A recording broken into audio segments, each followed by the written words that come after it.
Hello everyone, welcome to Active plus.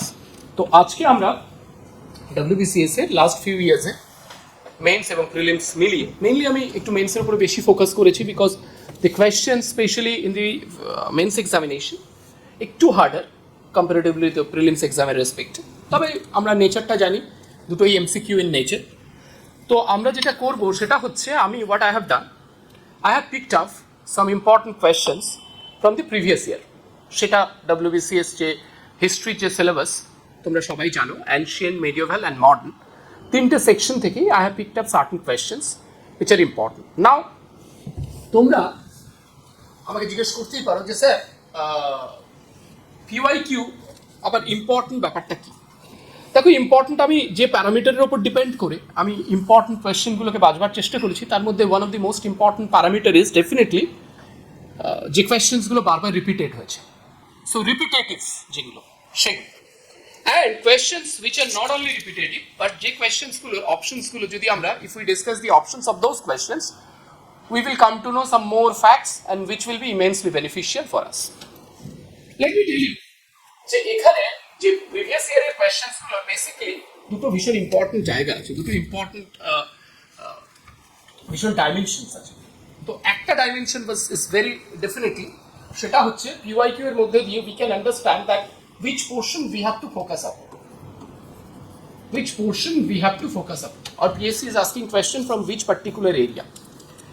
So PYQ gives us glimpses of that. And the second idea is definitely along with PYQ, because we all know in case of WBCS examination, in prelims and your mains examination, we know that a certain section of questions that is repeated every year, certain number of questions, and in many occasions it more than 30%. If you find out the question paper of last 10 years or last 15 years, you will find it out very easily that many questions are being repeated. So through PYQ, so how to do PYQ? In case of PYQ, what you have to do, firstly, you have to see the question. So the question দেখানো হয়, along with the question, what you have to do? Question এর বাকি options গুলো নিয়েও we have to discuss. Okay, we have to discuss regarding the rest of the options. যেটা correct option or which is not the correct option. Correct option we will definitely identify. We will try to find out some more information regarding that. And definitely we will talk about the other options. If you can do this for last 15 years questions, or in that case you will have a solid ground. So let's start. Our pratham question, first we will start from ancient India. So first question which you can see here in the board, definitely the first question is Chandragupta Maurya was a follower of, এখানে চারটি religion দেয়া আছে, Jainism, Buddhism, Ajivika and শৈবিজম।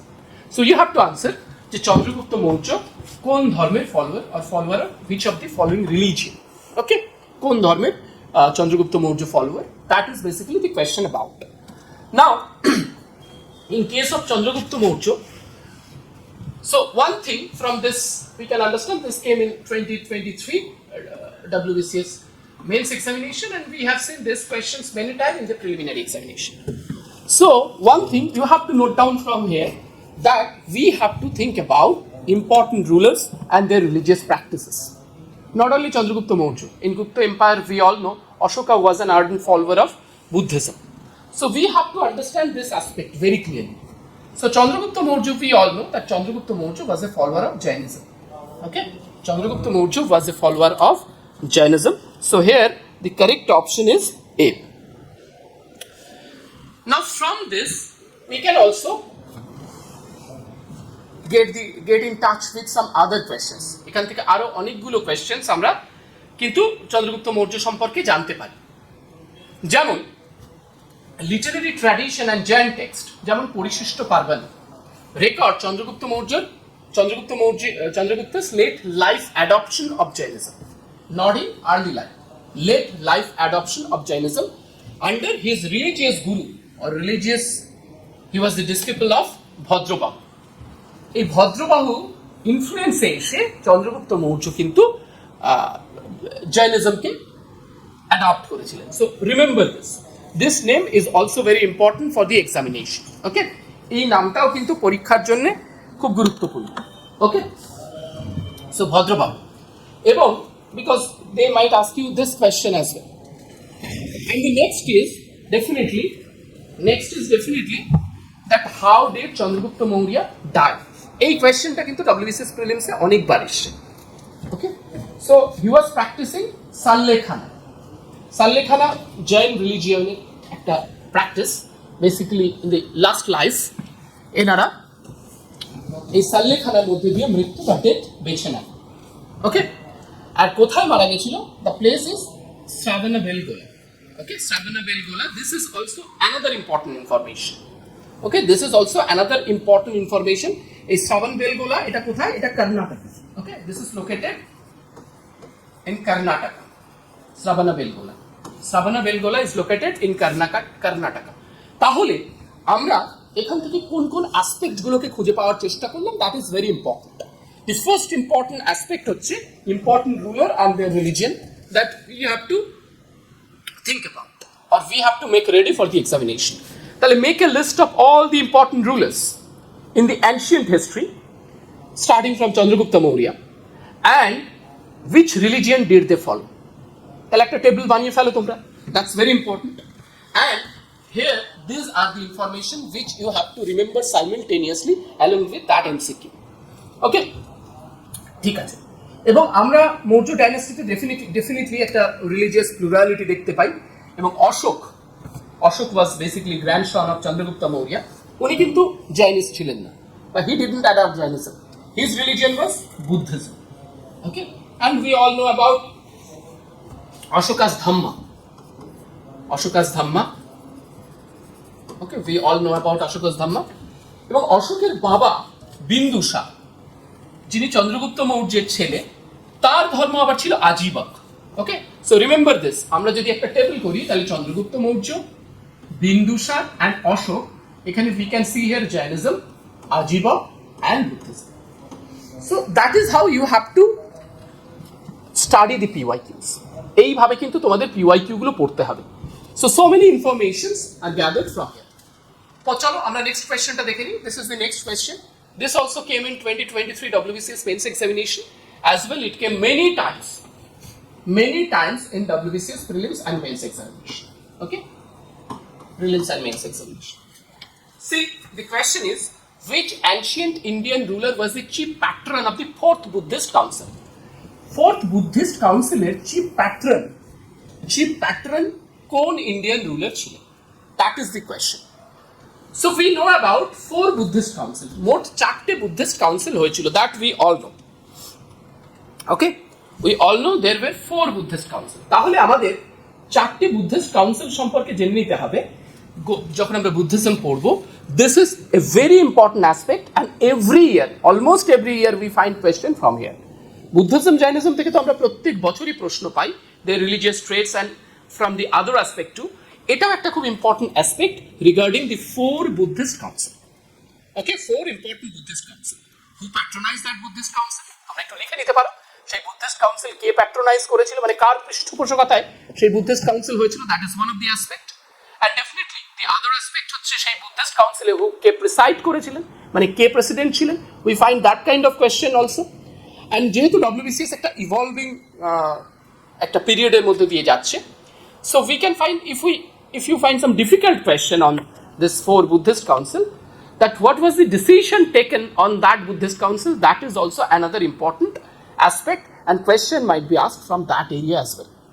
Okay, so remember 4th Buddhist council ke patronize করেছিল, but who was the chief patron of 4th Buddhist council? And the answer is Kanishka.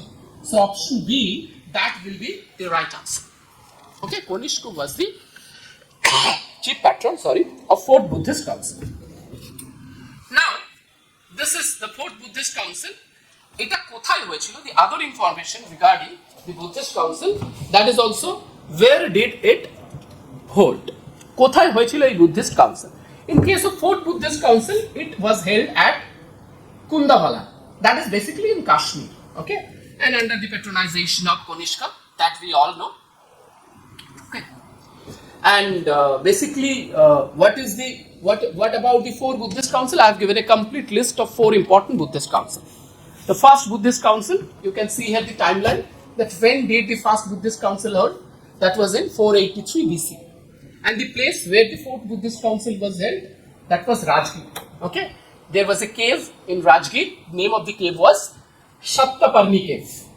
এই সত্যপর্ণী কেভে কিন্তু first Buddhist council হয়েছিল। And the very important aspect that who was the king, who was the patron king, or who patronized the first Buddhist council, Ajayat Shatru. And I was talking about who was the presiding monk. That means who was the scholar to preside this Buddhist council. And the answer is Mahakashyap. And this is basically key outcome. That means which kind of decision or which resolution was taken from this Buddhist council. এখানে তোমরা দেখো compilation of Buddhist teaching, বুদ্ধের যে teaching সেটাকে compile করা হয়েছিল first Buddhist council through Vinaya পাঠক Pitaka and Sutta Pitaka. Okay, Vinaya Pitaka and Sutta Pitaka এর মাধ্যমে বুদ্ধিস্ট টিচিংকে কম্পাইল করা হয়েছিল ফার্স্ট বুদ্ধিস্ট কাউন্সিল। আর বুদ্ধিস্ট টিচিং আনন্দ এবং উপালি এরা দুজন বুদ্ধিস্ট টিচিং কিন্তু রিসাইট করেছিলেন ফার্স্ট বুদ্ধিস্ট কাউন্সিল। তাহলে তোমরা মেন্সে কিন্তু একটু ডিফিকাল্ট কোয়েশ্চেন যদি ফাইন্ড দেখে ফেলো, যে এরকম কোয়েশ্চেনও কিন্তু তোমরা এক্সপেক্ট করতে পারো যে in which Buddhist council the Buddha's teaching was recited by Ananda and Upali, সেটা কিন্তু ওই first Buddhist council. So remember all this, I have given the list, তোমরা একটুখানি এটা পজ করে লিখে নেবে। Okay, what are the four Buddhist council, কখন কখন হয়েছিল, the timeline is the second, what the patron place, were the fourth. এই যে লাস্ট বুদ্ধিস্ট কাউন্সিল এক্ষুনি আমরা দেখলাম যে question was about that, who was the patron king, Kanishka patron king ছিলেন, অ্যান্ড কুন্দাল বানাতে হয়েছিল, এটা কাশ্মীরে। অ্যান্ড এখানে কিন্তু presiding Monk was Vasumitra, and what is the decision. ঠিক আছে, ওকে, ঠিক আছে, চলো আমরা নেক্সট কোয়েশ্চেনে চলে যাই। লোথাল। লোথাল আমরা সবাই জানি this is an important site of Indus valley civilisation. Indus Valley civilization or Harappan civilization. তোমাদের অনেকের মধ্যে একটু কনফিউশন অনেক সময় থাকে যে ইন্দাস ভ্যালি সিভিলাইজেশন আর হরপ্পান সিভিলাইজেশন কি এক? আর the Indus valley civilisation and Harappan civilisation same? Answer is yes. Okay, যখন ইন্দাস ভ্যালি সিভিলাইজেশনের প্রথম ডিসকভারি হয় তখন মনে করা হয়েছিল এটা ইন্দাস ভ্যালি রিজনে কনফাইন্ড, তাই সেই সময় হিস্টোরিয়ান এবং আর্কিওলজিস্টরা এর নাম রেখেছিল Indus valley civilisation. Later it was found that the location of the civilization is beyond Indus Valley region. Indus Valley region এর বাইরেও এই সিভিলাইজেশনের অস্তিত্ব আছে, রাজস্থান, গুজরাট এদিকেও এর অস্তিত্ব আছে।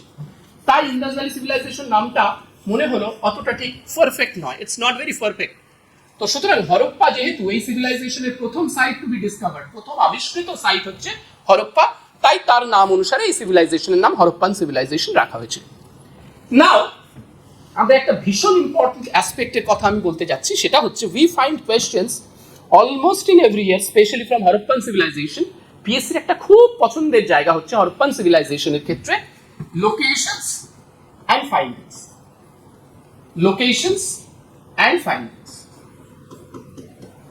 আজকাল আবার এর সঙ্গে আরেকটা জিনিস যোগ হয়েছে, এই locations discovered by whom? Discovered by hmm?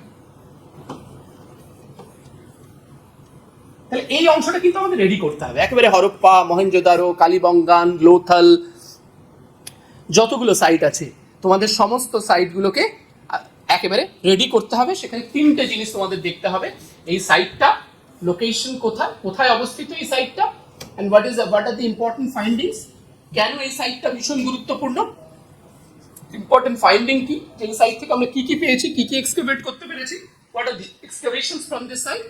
And আমরা ডব্লিউবিসিএস প্রিলিমসে দেখেছি সম্ভবত 2020 সালে, not 2020, I think it was in 2022, আমরা দেখেছি যে ইট ওয়াজ ডিসকভার্ড বাই হুম। তো একটা তিনটে টেবিলের লিস্ট দিয়ে দিয়েছিল, এটাকে এনে সাইড দিয়েছিল, এখানে কে ডিসকভার করেছিল সেটা দিয়েছিল, মিলিয়ে লিখতে হবে তোমাদের। And the final one was definitely এখানে important finding. So you can find this kind of questions as well. তো লোথালের অবস্থান, Lothal is a very important site. Okay, লোথালের অবস্থান কিন্তু গুজরাটে। So here answer will be option C. Okay, Lothal কোথায় অবস্থিত? লোথাল গুজরাটে অবস্থিত। See this is the explanation. Lothal গুজরাটে, জেনারেলি এটা এখন আহমেদাবাদ ডিস্ট্রিক্টের মধ্যে Lothal is located, Ahmedabad district. ওকে, লোথাল কিন্তু ইন্দাস ভ্যালি সিভিলাইজেশনের একটা পোর্ট সিটি। ওকে, লোথাল একটা পোর্ট সিটি। এবং লোথালে আমরা দেখতে পাই অ্যাডভান্স বিট মেকিং ইন্ডাস্ট্রি। এবং লোথাল যেহেতু পোর্ট সিটি, আমরা হরপ্পান সিভিলাইজেশনের যে সমস্ত ট্রেড দেখি, ব্যবসা বাণিজ্য দেখি, বেসিক্যালি এই Lothal played very important role in the external trade. বহির্বাণিজ্যিক সম্পর্কের ক্ষেত্রে লোথাল কিন্তু ভীষণ গুরুত্বপূর্ণ একটা সাইট, এবং লোথাল ট্রেড বন্দরের মধ্যে দিয়ে হরপ্পান সিভিলাইজেশনের গুরুত্বপূর্ণ বহির্বাণিজ্যগুলো হতো। ওকে, সো রিমেম্বার দিস। যেমন হরপ্পান সিভিলাইজেশনের বহির্বাণিজ্যের ক্ষেত্রে উই নো দি মেসোপটেমিয়া। ওকে, আমরা মেসোপটেমিয়ার নাম কিন্তু জানি। এই মেসোপটেমিয়ার সঙ্গে হরপ্পান সিভিলাইজেশনে আমরা জেনারেলি দেখেছি যে বহির্বাণিজ্যিক সম্পর্ক, এবং মেসোপটেমিয়ানরা হরপ্পান সিভিলাইজেশনকে ডাকতো মেলুহা বলে, মেলুহা। ওকে, সো এইটা দিয়েও কিন্তু কোয়েশ্চেন হয়, মেলুহা মানে হরপ্পান সিভিলাইজেশন, হরপ্পান সিভিলাইজেশন। হ্যাঁ, okay, Meluhha is nothing but Harappan civilisation. Mesopotamia Harappan সিভিলাইজেশনকে মেলুহা বলে আইডেন্টিফাই করা হয়েছে। The other historical aspect or context, এই হরপ্পান সিভিলাইজেশনের লোথাল যে সাইটটা, সেটা কিন্তু 1954 সালে তার ডিসকভারি হয়, মানে স্বাধীনতার পর। ওকে, এবং হরপ্পান সিভিলাইজেশনের তোমরা জানো যে বেসিকলি যদি আমরা সিভিলাইজেশনটা সম্পর্কে জানতে চাই, mainly nature of the civilisation was urban, শহর কেন্দ্রিক সভ্যতা। Harappan civilisation was urban in nature, শহর কেন্দ্রিক সভ্যতা। ওকে, সো রিমেম্বার লোথাল, লোথালের অবস্থান, লোথালের আবিষ্কার 1954। Lothal was a port city. Okay, অনেক সময় কোয়েশ্চেন এরকমও হয়, হরপ্পান সিভিলাইজেশনের কোন লোকেশন গালফ অফ খাম্বাতে অবস্থিত। লোথালের অবস্থান কিন্তু গালফ অফ খাম্বাতে, গুজরাতের গালফ অফ খাম্বাতে। So remember this. চলো আমরা পরের কোয়েশ্চেনটায় চলে যাই। পরের question is this, battle of 10 kings. 10 kings মানে 10 জন রাজা, 10 রাজান ওয়াজ ডেসক্রাইবড। 10 রাজা যুদ্ধের কথা কোথায় ডেসক্রাইব করা আছে? ওকে, তো 10 রাজার যুদ্ধের কথা বা ব্যাটল অফ 10 কিংস, এটা কিন্তু বৈদিক পিরিয়ডে হচ্ছে। ওকে, উই ফাইন্ড ইট বৈদিক পিরিয়ড, ইন বৈদিক পিরিয়ড। বৈদিক পিরিয়ড মেইনলি আমরা জানি বৈদিক পিরিয়ডের দুটো ভাগ আছে। বৈদিক পিরিয়ড, উই ডিভাইড বৈদিক পিরিয়ড ইনটু টু পার্টস। একটা হচ্ছে আর্লি বৈদিক পিরিয়ড, আর্লি বৈদিক period, and definitely the second is latter Vedic period.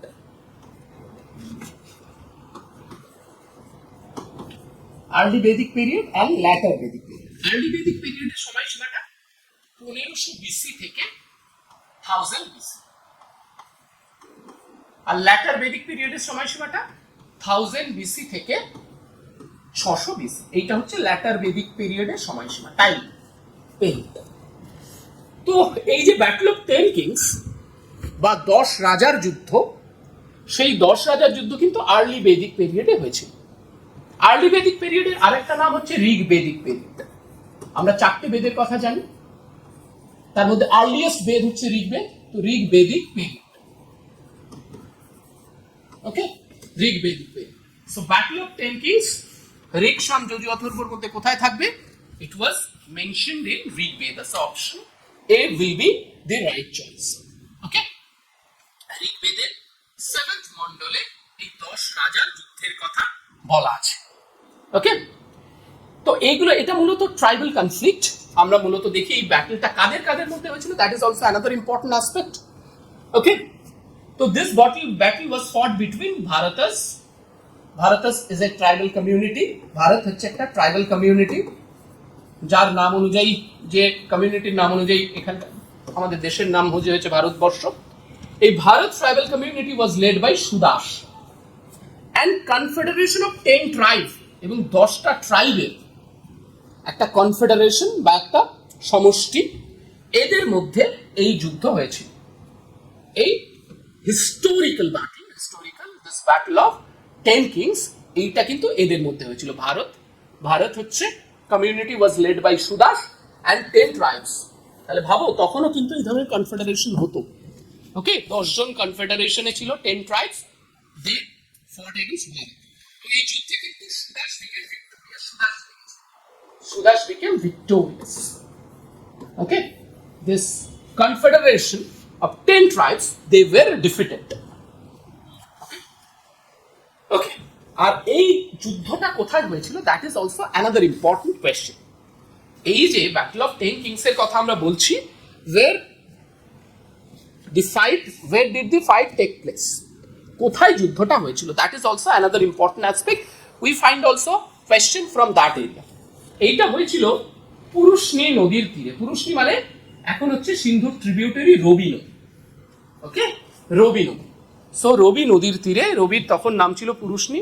Remember this name, this is also very important. I have given here the map. তো এখানে এই battle of 10 kings হয়েছিল। Sorry, তাহলে আমরা ব্যাটল অফ 10 কিংস সম্পর্কে বুঝতে পেরেছি যে ইম্পর্টেন্ট ব্যাটল কিন্তু অ্যানশিয়েন্ট এরার আমাদের মনে রাখতে হবে। চলো আমরা পরের কোয়েশ্চেনটা দেখে নিই। This is also very important question. Which was the capital of Magad during the reign of Chandragupta Maurya?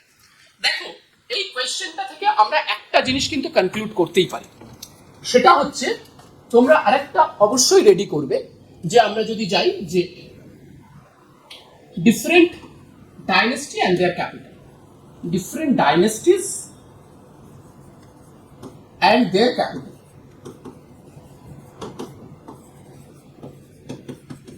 And their capitals. This is also another important aspect যেটা পরীক্ষার জন্য রেডি করতে হবে। Ancient history, different dynasties and their capital, এইটা কিন্তু ready থাকতে হবে। Okay, this portion has to be ready, এটা কিন্তু রেডি থাকতে হবে।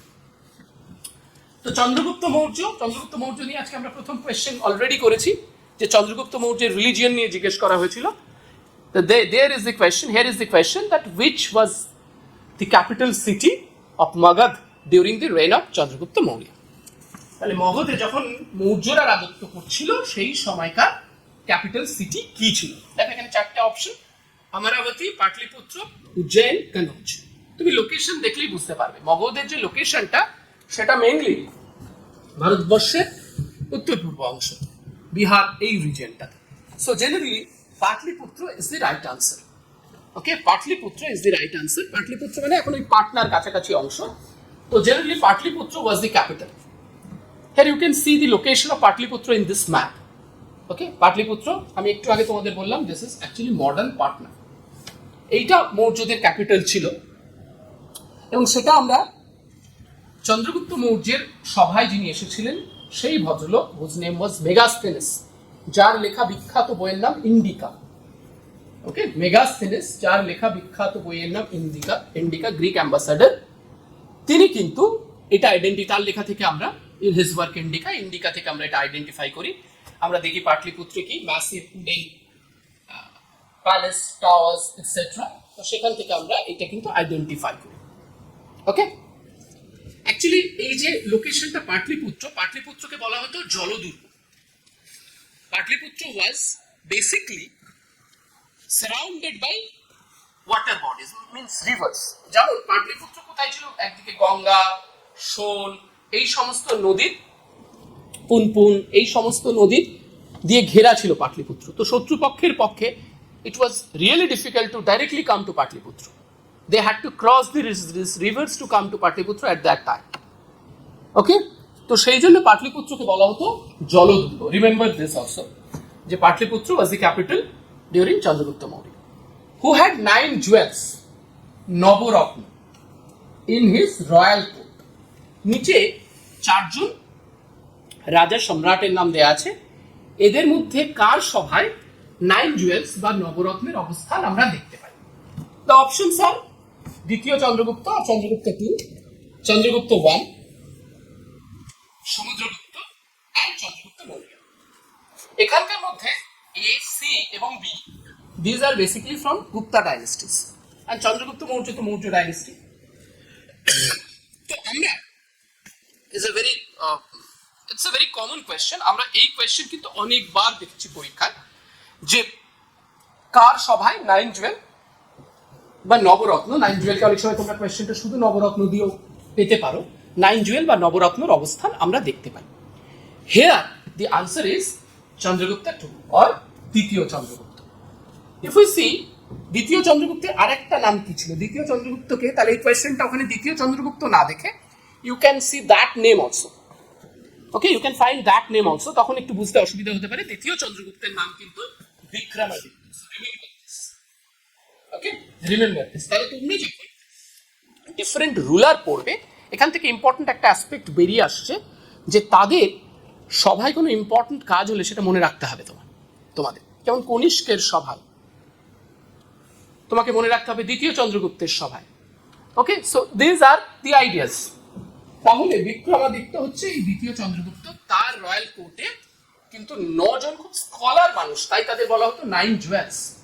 দেয়ার ওয়্যার 9 স্কলার্স, যাদেরকে বলা হতো 9 জুয়েলস, যাদের মধ্যে কালিদাস এবং বরাহমিহিরও ছিলেন। এরা দ্বিতীয় চন্দ্রগুপ্তের রাজকোট বা রয়্যাল কোর্ট শোভা করে বসে থাকতেন, আলো করে বসে থাকতেন। Okay, so you can understand that what kind of discussion will go on there. Okay, কি ধরনের আলোচনা হবে, কি ধরনের প্র্যাকটিসেস হবে। এবং সবাই আমরা জানি গুপ্ত এরাকে কিন্তু golden age of literature, arts and science, সেটা তোমরা বুঝতেই পারছো যে গুপ্ত যুগকে লিটারেচার, আর্টস এবং সায়েন্সের একেবারে গোল্ডেন এজ বলা হয়, because of this 9 jewels, because of this, এই কারণগুলোর জন্যই বলা হয়। এবং এই যে উজ্জয়ন মধ্যপ্রদেশে, এইটা গুপ্ত যুগের কিন্তু কালচার এবং লার্নিং এর একটা major hub. So remember this. Okay, এখন প্রশ্ন হচ্ছে এই 9 জুয়েলস কারা? Who are this 9 jewels? এই 9 জুয়েলের সম্পর্কে তোমাদের কতগুলো জিনিস অবশ্যই মনে রাখতে হবে। হয়তো খুব ডিফিকাল্ট কোয়েশ্চেন যদি তোমরা ফেস করো, তাহলে এরকম কোয়েশ্চেন হতে পারে, 4টে অপশনস দিয়ে বলতে পারে এদের মধ্যে কে দ্বিতীয় চন্দ্রগুপ্তের সভায় ছিলেন না। Which among the following was not within the 9 jewels or was not a member of the 9 jewel of Vikramaditya? নিচের মধ্যে কে বিক্রমাদিত্যের 9 জুয়েলের একজন মেম্বার ছিলেন না? সেক্ষেত্রে তোমাদের সব নামগুলো মনে না থাকলে you won't be able to answer, বা অন্য কোনো জায়গা থেকে তোমরা এলিমিনেট, অন্য কোনো কনসেপ্ট থেকেও এলিমিনেট করতে পারো, সেটা কোয়েশ্চেন দেখে বলতে হবে। But rather if you find some direct questions like, এই যে 9 জন লোককে আমরা দেখতে পাচ্ছি স্টার্টিং ফ্রম কালিদাস এবং এন্ডিং উইথ বেতাল ভট্ট, এই যে 9 জন লোককে দেখতে পাচ্ছি তাদের কাজগুলো কিন্তু ভীষণ important, because in the examination we find যে মেঘদূতম কার লেখা, ওকে, অথবা কালিদাস কার সভায় ছিলেন, কালিদাসকে আমরা কার রয়্যাল কোর্টে কালিদাস ছিলেন, এই ধরনের কোয়েশ্চেন কিন্তু দেখতে পাই। সো রিমেম্বার, আমি এটা তুমি একটু পজ করে লিখে নেবে, আমি 9 জন লোকের নামই দিয়ে দিয়েছি, কালিদাস, অমর সিংহ, ধন্বন্তরী, সবার নামই আমি পরপর দিয়ে দিয়েছি। ইভেন শঙ্কু কিন্তু ডব্লিউবিসিএস মেন্সে এসছে, বেতাল ভট্ট, সবার নামই আমি কিন্তু দিয়ে দিয়েছি, ভারুচি, সবার নামই দিয়েছি। তারা কোন ফিল্ডে expert? I have given the list of that. যেমন Kalidas was expert in literature, এবং what are their contributions or what are their important works? So I have given a complete list of that. তাদের important ওয়ার্কসের complete list কিন্তু আমরা দিয়ে দিয়েছি। যেমন কালিদাসের ক্ষেত্রে we know 3 important works যেগুলো পরীক্ষা আসে: অভিজ্ঞান শকুন্তলা, মেঘদূতম এবং Raghuvamsha. These are very important literary work by Kalidas. তো তোমরা এই ধরনের কোয়েশ্চেনও দেখতে পারো যে মেঘদূতম কার লেখা, হু রোট মেঘদূতম। সো এই ধরনের জিনিস কিন্তু তোমাদের এটা মনে রাখতে হবে, okay, and you have to make it ready. Next কোয়েশ্চেনে চলে যাচ্ছি আমরা, হু কম্পোজড বুদ্ধচরিত। ওকে, হু কম্পোজড বুদ্ধচরিত। দেখো, একটা অ্যাসপেক্ট আমরা বলি, তোমরা একটা টেবিল নিশ্চয়ই পরীক্ষার জন্য রেডি করবে। দেখো, এই পিওয়াইকিউ সেশন থেকে you at least will be able to understand that which kind of questions are coming এবং কি কি তোমাদের রেডি করতে হবে, তার একটা মোটামুটি আইডিয়া কিন্তু তোমরা এখান থেকে পেয়ে যাবে। আমি তোমাদের একটা কথা বলছি যে বিভিন্ন ইম্পর্টেন্ট রুলারের সময়, যেমন একটু আগে আমরা দেখলাম বিক্রমাদিত্য বা চন্দ্রগুপ্ত টু বা দ্বিতীয় চন্দ্রগুপ্ত, তার সভায় আমরা দেখতে পেলাম 9 জুয়েলস। ওকে, 9 জুয়েলসকে আমরা দেখতে পেলাম। 9 jewels, we have seen the names of the 9 jewels and we have seen their contributions. তারা কোন ফিল্ডের এবং their contributions, we have seen that. So we have seen 9 jewels. Now not only Vikramaditya too, আমরা প্রত্যেকটা dynasty, we will start from Mauryan, then we will definitely go to northwest Kushan, we will see Guptas, we will see Harshavardhan, এরকম পরপর ডাইনাস্টিগুলোর important rulers এবং তাদের royal কোর্টে যদি কোনো important scholar বসে থাকে তাদের নাম কিন্তু আমাদের নোট ডাউন করতে হবে। Try to understand this particular aspect, that we have to note down the names of those scholars. সেই স্কলারদের নাম কিন্তু আমাদের নোট ডাউন করতে হবে। The point number 1 is this, and their important works. Okay, তাদের গুরুত্বপূর্ণ কাজগুলো কিন্তু আমাদের মনে রাখতে হবে। যেমন here we can see who compose Buddha Charita. এই বুদ্ধ চরিত যিনি কম্পোজ করেছিলেন, হিজ নেম ইজ অশ্ব Ghosh. So option A will be the right choice. কিন্তু এখানে আমাদের থেমে গেলে হবে না। উই ক্যান আন্ডারস্ট্যান্ড যে এই যে কোয়েশ্চেনটা আসছে, এই কোয়েশ্চেন থেকে we have to understand certain aspect. যে এই যে অশ্ব ঘোষ, যিনি ফার্স্ট বা সেকেন্ড সেঞ্চুরিতে এই বুদ্ধ চরিত লিখেছিলেন, which is a মহাকাব্য, sorry, and what are the other literary work which was contributed by অশ্ব ঘোষ, সেটাও আমাদের মনে রাখতে হবে। ওকে, Sundarananda, sorry, I'm so sorry, sorry, Sundarananda, this is also the other literary work of অশ্ব ঘোষ। ওকে, এইবার হিস্টোরিক্যাল কনটেক্সট যদি দেখি আমরা, যে অশ্ব ঘোষ was a prominent figure of that time, সেই সময়কার কিন্তু একজন প্রমিনেন্ট ফিগার হচ্ছে অশ্ব ঘোষ। এবং অশ্ব ঘোষ সম্পর্কে কিন্তু আমাদের we need this important informations, যে অশ্ব ঘোষের আদার লিটারেরি ওয়ার্কস কি কি, অশ্ব ঘোষ কি কি লিটারেরি ওয়ার্ক করলেন, and the other information about অশ্ব ঘোষ। নেক্সট কোয়েশ্চেন আমরা দেখি, which god was known as Purandara. Purandara কাকে বলা হতো টু দি বেদিক পিপল? তাকে বেদিক এজে রিলিজিয়ন যখন পড়বে বা রিলিজিয়াস পলিসি যখন পড়বে, রিলিজিয়াস পলিসি মানে religious practices, but I want to mean তাদের রিলিজিয়াস যে প্র্যাকটিসেস বেদিক এজে তোমরা পড়বে, তখন দেখবে Indra was the most important deity. Indra কিন্তু বেদিক এজের সব থেকে গুরুত্বপূর্ণ দেবতা। এছাড়া there was Varuna, Soma etcetera. Okay, so Vedic এজে ক্ষেত্রে ইম্পর্টেন্ট যে সমস্ত ডেইটি, তাদের নাম কিন্তু ইজ ভেরি ইম্পর্টেন্ট। এবং সবচেয়ে গুরুত্বপূর্ণ দেবতাকে, এটা কিন্তু ডব্লিউবিসিএস অনেকবার এসেছে, দ্য আনসার ইজ ইন্দ্র। তো এখানে which god was known as Purandara to the Vedic people, Vedic পিপলের কাছে পুরন্দর নামে কে পরিচিত? বেদিকে যে আমরা অগ্নিকেও দেখি। ওকে, সো পুরন্দর ওয়াজ ইন্দ্র। ওকে, ইন্দ্রকে বলা হতো পুরন্দর। ওকে, পুরন্দর শব্দের অর্থ হচ্ছে ডেস্ট্রয়ার অফ ফোর্ট, যে ফোর্ট ডেস্ট্রয় করে, ডেস্ট্রয়ার অফ ফোর্ট, যে ফোর্ট ডেস্ট্রয় করে তাকে বলে Purandara. and Indra was known as Purandara. so here yes, here Purandara মানে হচ্ছে destroyer of fort or breaker of forts is the epithet of Indra. Indra কিন্তু যুদ্ধের দেবতা, the warrior god, and সেই জন্যই ফোর্ট ডেস্ট্রয়ার, সেই জন্যই কিন্তু ফোর্ট ডেস্ট্রয়ার। ওকে, এবং সব থেকে ইম্পর্টেন্ট দেবতা কিন্তু ঋগ্বেদের ইন্দ্র। ওকে, who led the Aryans in the battle against their enemies, যে আর্যদের তার শত্রুদের বিরুদ্ধে যুদ্ধ করতে লিড করেছিল। ঠিক আছে, তো always remember this Purandara. It's a very common question, আমরা কিন্তু এই কোয়েশ্চেনটাকে অনেকবার দেখেছি পরীক্ষায়।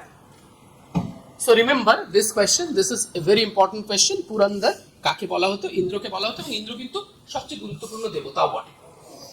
The next question, first battle of Panipat. It's from medieval history.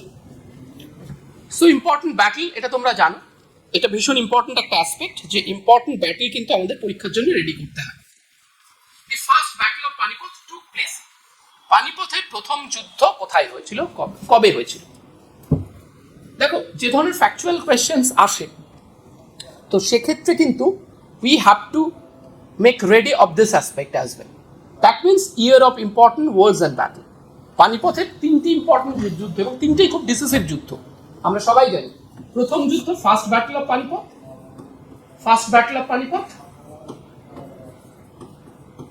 First battle of Panipat, then definitely second one, second battle of Panipat, and the third battle of Panipat. এই তিনটে battle সম্পর্কে you have to know, এদের ইয়ার, কাদের কাদের মধ্যে যুদ্ধটা হয়েছিল, এই দুটো অ্যাসপেক্ট, এবং কে ভিক্টোরিয়াস হয়েছিল, কে জিতেছিল, and any special characteristic regarding this particular battle. তো পানিপথের প্রথম যুদ্ধ কিন্তু 1526 1526 খ্রিস্টাব্দে। Okay, the first battle. The second one 1556-তে, অবশ্যই মনে রাখবে। ওকে, 1556-তে পরের ব্যাটল। ফার্স্ট ব্যাটল 1526-এ, এইটা কিন্তু বাবর আর ইব্রাহিম লোদির মধ্যে, বাবর ভার্সেস ইব্রাহিম লোদি। পানিপথের প্রথম যুদ্ধের মধ্যে দিয়ে কিন্তু মোগল সাম্রাজ্যের establishment of the Mughal empire, Mughal সাম্রাজ্যের প্রতিষ্ঠা হলো পানিপথের প্রথম যুদ্ধের মধ্যে দিয়ে। And the Delhi sultanate came to an end, Delhi সালতানেতের শেষ হলো। দিল্লি সালতানেতের শেষ ruler Ibrahim Lodi was defeated in the first battle of Panipat by Babur, and that is basically the establishment of the Mughal empire in Indian subcontinent. ওকে, তো 1526 প্রথম যুদ্ধ। Second was in 1556, that is Akbar versus Himu. Okay, the second battle that was fought in 1556. দেখো, এটাও খুব decisive battle. পানিপথের প্রত্যেকটা যুদ্ধই কিন্তু খুব decisive. Why this battle is very decisive, very much decisive? কারণ এই যুদ্ধের মধ্য দিয়েই তোমরা সবাই জানো যে বাবরের মৃত্যুর পর when Humayun became the ruler of Mughal empire, তারপরে হুমায়ুন was defeated by শের শাহ সুরি, এবং হুমায়ুন কিন্তু এক্সাইলে চলে গেলেন, অনেক দিন পালিয়ে গেলেন, পারস্যে থাকলেন, এখানে থাকলেন, ওখানে থাকলেন। And finally after the death of Sher Shah Suri, Humayun আবার চলে এলেন। হুমায়ুনের আনটাইমলি মৃত্যুর পর হুমায়ুনের ছেলে আকবর অ্যাসেন্ডেড টু দি থ্রোন, সিংহাসনে বসলেন।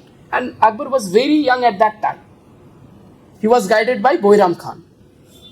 তো সেই সময় কিন্তু মোগল সাম্রাজ্যের বিরুদ্ধে যে চ্যালেঞ্জগুলো ছিল, challenges from the Afghans, challenges from the Rajputanas, এরাও কিন্তু সিংহাসনে বসার চেষ্টা করছিল মোগলদের সরিয়ে দিয়ে। সো জেনারেলি সমস্ত চ্যালেঞ্জগুলো, স্পেশালি চ্যালেঞ্জেস ফ্রম দি আফগানস, সেটা কিন্তু তখনও শেষ হয়নি। তো এই যে যুদ্ধ 1556 দ্বিতীয় পানিপথের যুদ্ধের মধ্যে দিয়ে হিমুকে হারিয়ে আকবর বিকেম ভিক্টোরিয়াস, এবং আকবর কিন্তু মোগল সাম্রাজ্যকে আরেকবার প্রতিষ্ঠা করলেন। ওকে, মোগল সাম্রাজ্যকে একটা সলিড বেসের ওপর দাঁড় করলেন। That is why this battle is also very decisive. And the third battle that was in 1761। Okay, this is Maratha versus Ahmad Shah Abdali. এটাও ভীষণ ডিসিসিভ ব্যাটল, কারণ এই 1761-তে যে তৃতীয় পানিপথের যুদ্ধ, সেই তৃতীয় পানিপথের যুদ্ধ হেরে যাওয়ার ফলে মারাঠাদের কিন্তু একটা ভয়ঙ্কর পরাজয় হলো, এবং মারাঠারা সারা ভারতবর্ষে রুল করতে পারে মোগলদের সরিয়ে দিয়ে, সেই আশাটা কিন্তু নষ্ট হলো because of this third battle of Panipat which was fought in 1761. তাহলে কাদের কাদের মধ্যে হয়েছিল and when this battles were fought, সেটা তোমাদের কিন্তু মনে রাখতে হবে। This is actually the location of Panipat. Panipat is located, কোথায় পানিপথ কোথায় অবস্থিত? Haryana. It's located at Haryana. Oh, it's written here. It's located in Haryana. So remember this. Okay. See next question. Akbarnama. Akbarnama was composed by, কে আকবরনামা লিখেছিলেন? ওকে, আকবরনামা কে লিখেছিলেন? So answer is Abul Fazl. So book and authors are very important. Book and authors, এটা কিন্তু তোমাদের ready করে রাখতে হবে। Book and authors, সেটা ancient, medieval and even modern history. Book and authors, that is a very important aspect which you have to make ready. Okay, এখানে কিন্তু কোনো কম্প্রোমাইজ চলবে না। Okay, Akbarnama is written by Abul Fazl. Okay, Abul ফজলের আরেকটা লেখা হচ্ছে আইনি আকবরী, এটাও তোমাদের মনে রাখতে হবে। ওকে, আকবরনামা এই বইটাতে কি আছে? এইটা আকবরের যে রেইন, যে আকবরস রেইনের একটা official chronicle. Like this book consist of or the policies of Akbar, like what kind of policies are being taken by Akbar in different times, like Akbar's Deccan policy, Rajput policy, okay, Akbar's order. This book is written or documenting Akbar's court এবং আকবরের empire সম্পর্কে কিন্তু এই আকবরনামা থেকে জানতে পারি। So it's a very important source. Okay, so remember.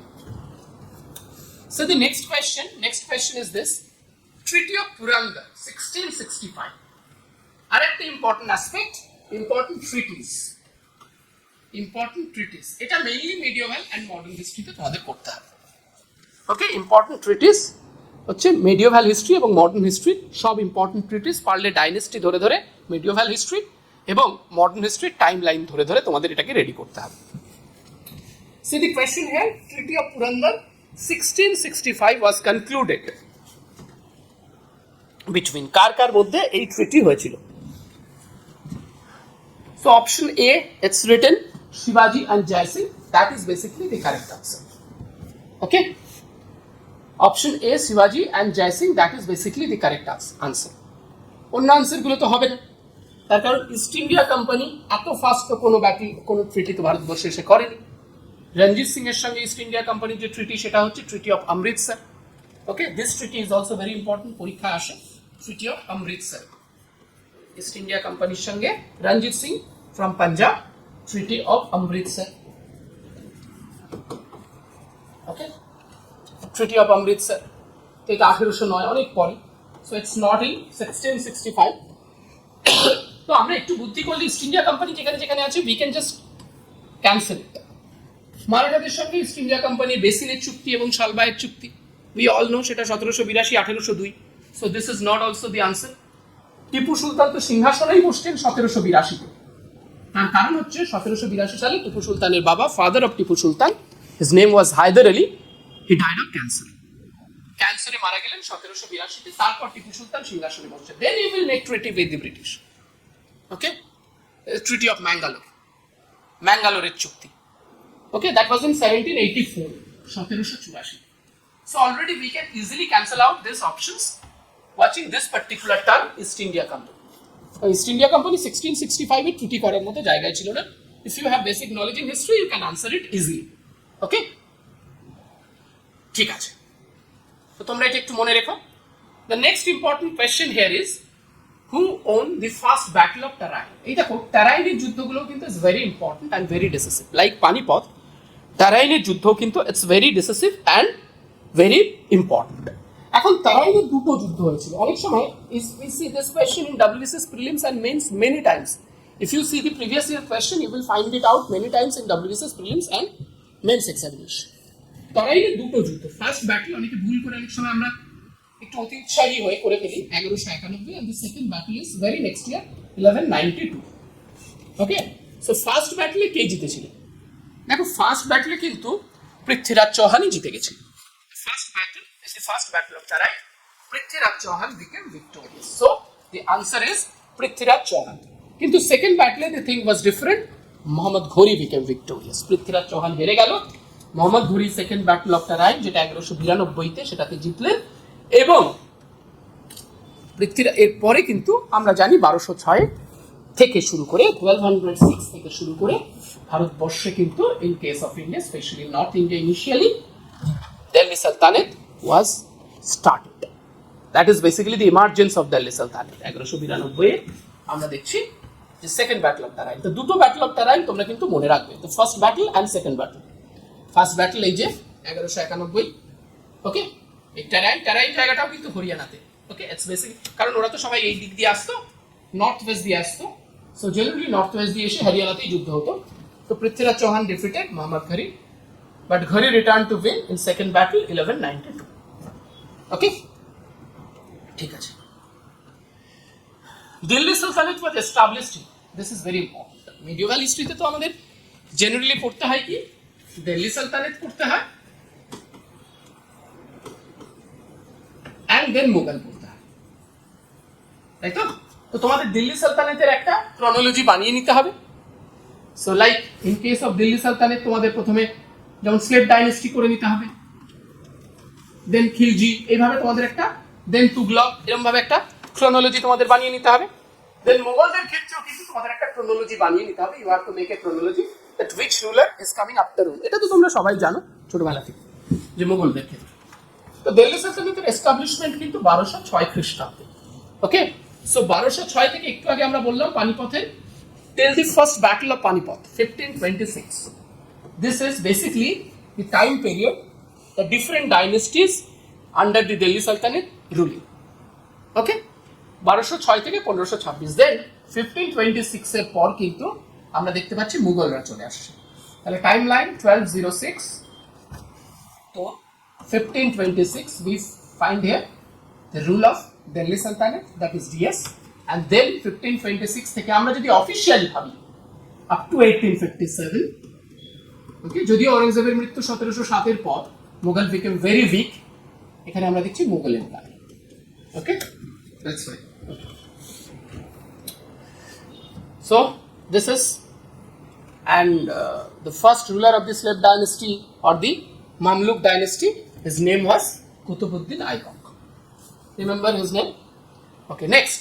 Shahjahan built Taj Mahal in memory of. এটা আমরা সবাই জানি, কিন্তু here see the options. ওকে, এখানে অপশনগুলো দেখো। I am giving you time, তো এখানে তোমরা একটু অপশনগুলো দেখো। আমরা সবাই জানি মুমতাজ, কিন্তু অনেক সময় এই যে হিস্টোরিক্যাল ক্যারেক্টার্সগুলো, যেমন মেহেরুন্নিসার অরিজিনাল নাম কি, এই ধরনের কোয়েশ্চেন্স কিন্তু একটু ট্রিকি। ওকে, তোমরা তো মুমতাজ অপশনে দেখছো না। So what will be the correct answer? Which one will be the correct answer? এইটা মেডিয়েভাল হিস্ট্রি WBCS মেন্স 2022 তে এসেছিল। So question is Shah Jahan build the Taj Mahal in memory of, the answer is Arjuman Banu Begum. Okay, Arjuman Banu বেগমই হচ্ছে Mumtaz. This is her original name. Okay, Arjuman Banu Begum, এটা ওনার নাম। That she was renamed to Mumtaz by Shah Jahan, কিন্তু ওনার নাম হচ্ছে Arjuman Banu Begum. So option A will be the right choice. Okay, তো ইনি এই মুমতাজ মহল, ইনি মারা গেছিলেন 1631-এ, and Shah Jahan build Taj Mahal in her memory. Taj Mahal কিন্তু 1653-তে বানানো কমপ্লিট হয়েছিল। এইটা কিন্তু একটা ভীষণ important year. You might find this also in the examination. 1653-তে কিন্তু এই তাজমহল বানানো কমপ্লিট হয়েছিল। তাজমহলের লোকেশন তোমরা জানো, আগ্রা, যমুনা নদীর তীরে, on the bank of the river Yamuna. Okay, okay, that's fine. The first women ruler of Delhi Sultanate. It's a very interesting question. Delhi Sultanate প্রথম women ruler. It's a question of women empowerment as well. মহিলা সশক্তিকরণেরও একটা প্রশ্ন। দিল্লি সুলতানেতে একজন মহিলা ruler সিংহাসনে বসছেন। This is a very interesting thing. The answer is Razia, Sultana Razia. যদিও উনি খুব বেশি দিন সিংহাসনে থাকতে পারেননি বিকজ অফ দি কনস্পিরেসি, কিন্তু দি answer is Sultana Razia. So remember, the answer is Sultana Razia. মাত্র 4 বছর, we know 1236 to 1240 is the time. Sultana Razia হচ্ছেন ইলতুৎমিশের মেয়ে, ইলতুৎমিশ। ওকে, Iltutmish who ascended to the throne after Iltutmish কার পরে কুতুবউদ্দিন আইবকের পর সিংহাসনে বসেছিলেন। So they are all from slave dynasty. ওকে, তিনি প্যাট্রিয়ার্কাল নর্মকে চ্যালেঞ্জ করেছিলেন। হি চ্যালেঞ্জ প্যাট্রিয়ার্কাল নর্ম বা পুরুষতান্ত্রিক সমাজ ব্যবস্থার বিরুদ্ধে চ্যালেঞ্জ করেছিলেন। নিজে পুরুষদের মতো পোশাক পরে রাজকোটে আসতেন। This are the aspect, so remember this. তো এই সাকসেশন কার পরে কে সিংহাসনে বসছেন, that is very important. Okay, actually Razia Sultana was very very abled, very skilled. সেই জন্যই আমরা ইলতুৎমিশের প্রথম পছন্দ রাজিয়া সুলতানাই ছিলেন। Now we can see some question from modern history. 2019, we can see here this question, that which movement was launched on 8 August 1942? 8 August 1942 সালে কোন আন্দোলন launch হয়েছিল? It's a very common question. এই আন্দোলন 8 আগস্ট 1942 আন্দোলন, যে আন্দোলন আরম্ভ হয়েছিল তাকে আমরা বলি কুইট ইন্ডিয়া মুভমেন্ট বা ভারত ছাড়ো আন্দোলন। The other name of quit India movement, August revolution বা আগস্ট বিপ্লব, August revolution. Why this movement is known as August Revolution? The reason was it was started in the month of August. যেহেতু আগস্টে শুরু হয়েছিল, এই জন্য এই বিপ্লবকে আগস্ট রেভলিউশন বলে। So the movement was launched on 8th August 1942. On the very next day, 9th August 1942, all the prominent leaders of Congress were arrested. কংগ্রেসের সমস্ত নেতা নেত্রীকে অ্যারেস্ট করা হয় দ্য ভেরি নেক্সট ডে, এবং যার ফলে এই মুভমেন্ট কিন্তু একেবারে লিডারলেস অবস্থায় চলেছিল। মানুষের স্পন্টেনিয়াস কিভাবে চলেছিল, ইউ ক্যান আস্ক মি। মানুষের একটা স্পন্টেনিয়াস বা স্পন্টিনিটি, স্বতঃস্ফূর্ততা থেকে এই মুভমেন্ট রান করেছিল। সেই জন্য এই movement, this movement is also known as leaderless movement.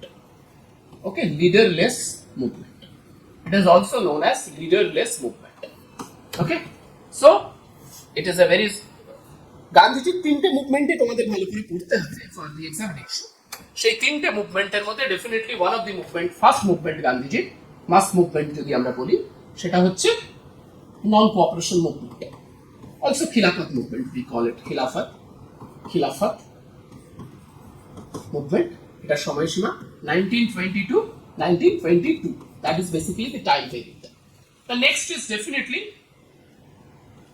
Civil disobedience movement, CDM বলছে, civil disobedience movement. The time period, it was started in 1930. Okay, this movement, Dandi March, এই মুভমেন্টের সঙ্গে সিডিএম এর সঙ্গে related 6th April লবণ আইন অমান্য করেছিলেন Gandhiji, and officially this movement was ended in 1934, কিন্তু তার অনেক আগেই থেমে গেছিল before the second round table conference 1931.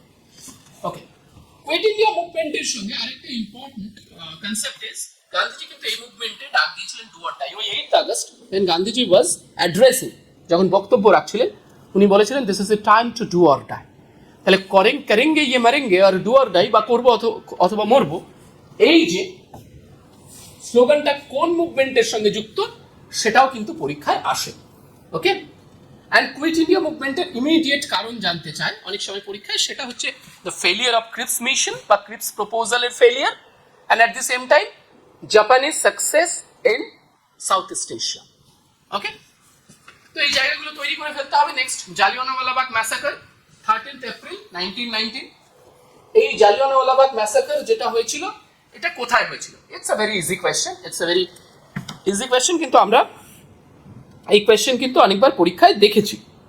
ওকে, জালিয়ানওয়ালাবাগ তোমরা সবাই জানো, ইটস লোকেটেড অ্যাট অমৃতসর। ওকে, অমৃতসরে সেই বারবারিক ইভেন্ট জালিয়ানওয়ালাবাগ হয়েছিল Amritsar. This is basically before the non cooperation movement, এবং যেটা 13th April 1919 ওই জালিয়ানওয়ালাবাগ প্রান্তরে মেলা হচ্ছিল। ওকে, সেই মেলায় প্রচুর লোক জমা হয়েছিল, সেখানে আমরা সবাই জানি যে পুলিশের কি কর্ম। The very next question here, which day was declared direct action day by the Muslim League? Muslim League Constituent Assembly তে যোগদান না করে, without joining the Constituent Assembly, Muslim League 1946 A they declared direct action day. Okay, যেখানে আমরা দেখি communal holocaust between Hindus and Muslims, Hindu এবং মুসলিমের মধ্যে communal holocaust. So here you can see this question is interesting. We all know that direct action day that took place in 1946, but here dates are given. All the options consist of 1946.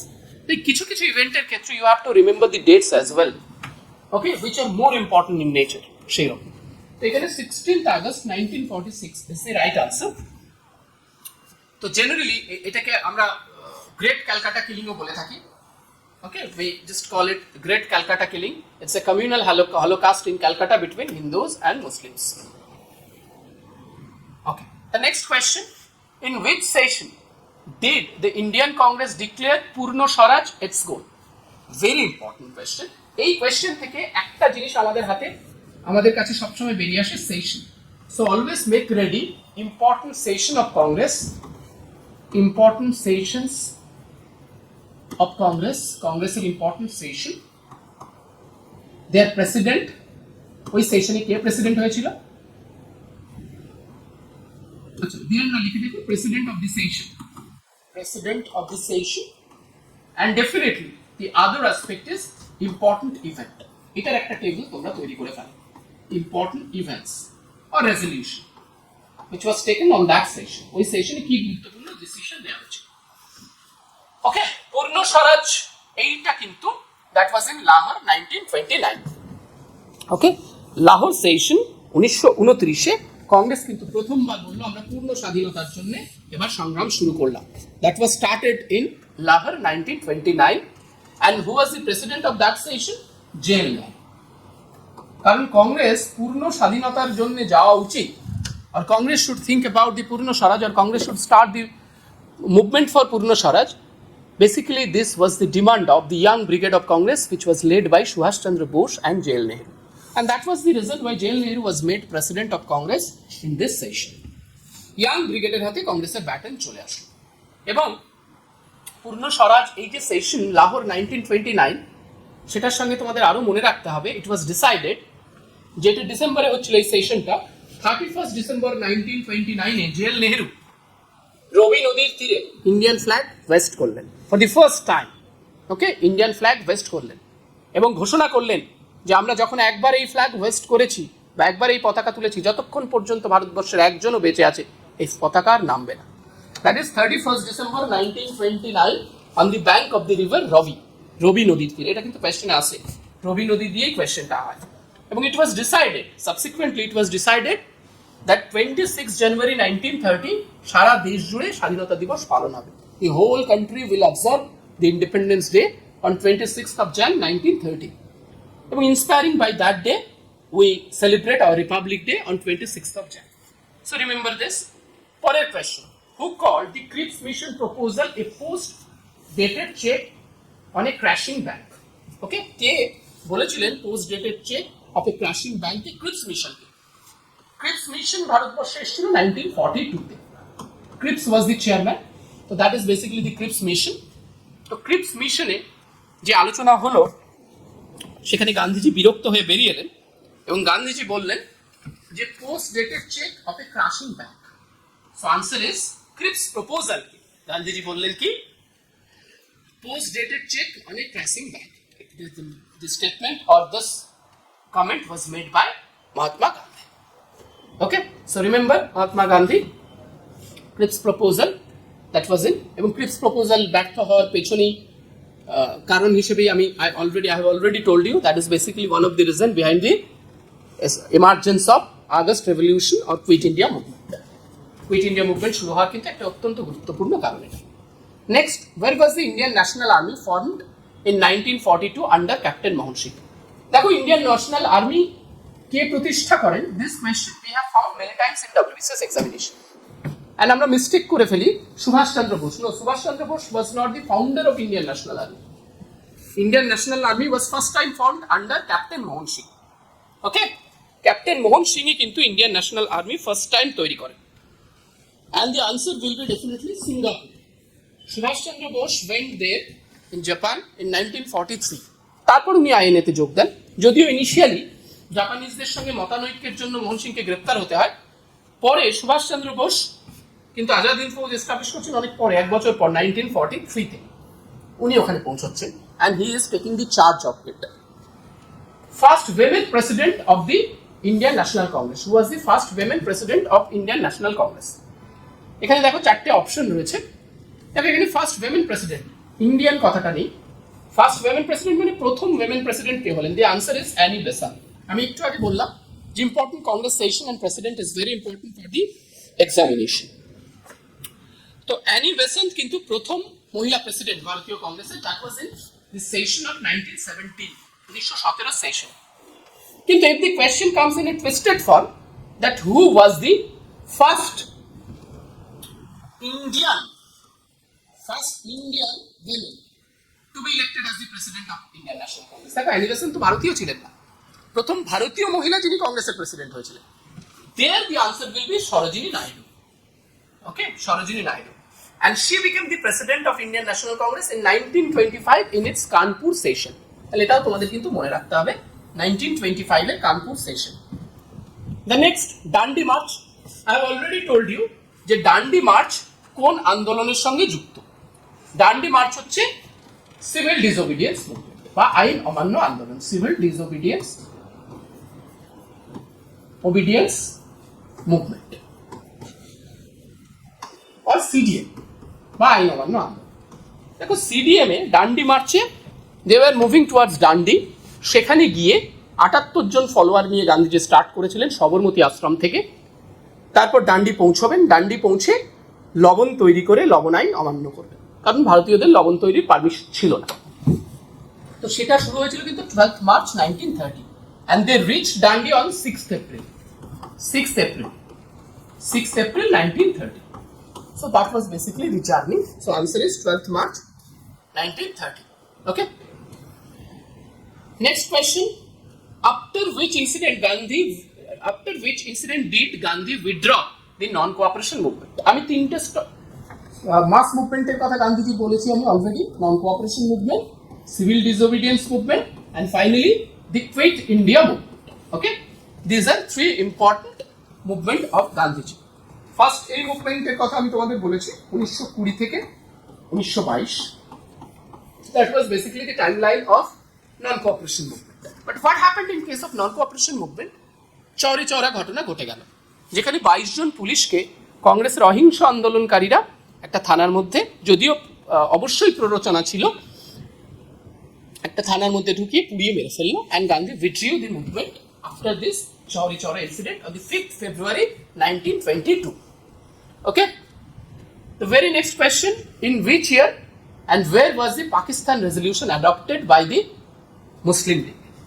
Muslim League কবে in which year Pakistan resolution নিয়েছিল? এইটা কিন্তু ভীষণ important. তোমরা সবাই জানো যে মুসলিম লীগ এর প্রতিষ্ঠা মানে ইয়ার when Muslim League was established, Muslim League was established 1906. Muslim League কিন্তু 1906 তৈরি হয়।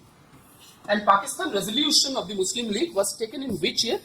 This is a very important question. এটা কিন্তু ভীষণ গুরুত্বপূর্ণ question and the answer is in Lahore, okay, session of Muslim League 1940. Muslim League এর 1940 সালের লাহোর সেশনে this decision was taken. Okay, the Pakistan resolution was taken. Okay, that is basically it's the starting of the partition politics. They want a different nation. Okay. So that is a question, এটা আমরা অনেকবার দেখেছি। So that's how you have to go through your PYQs এবং PYQ কি ধরনের questions PYQ থেকে আমাদের কি রেডি করতে হবে that we can understand from PYQ. So PYQs are very important. I think you have understood what I want to mean from this particular class. Thank you very much.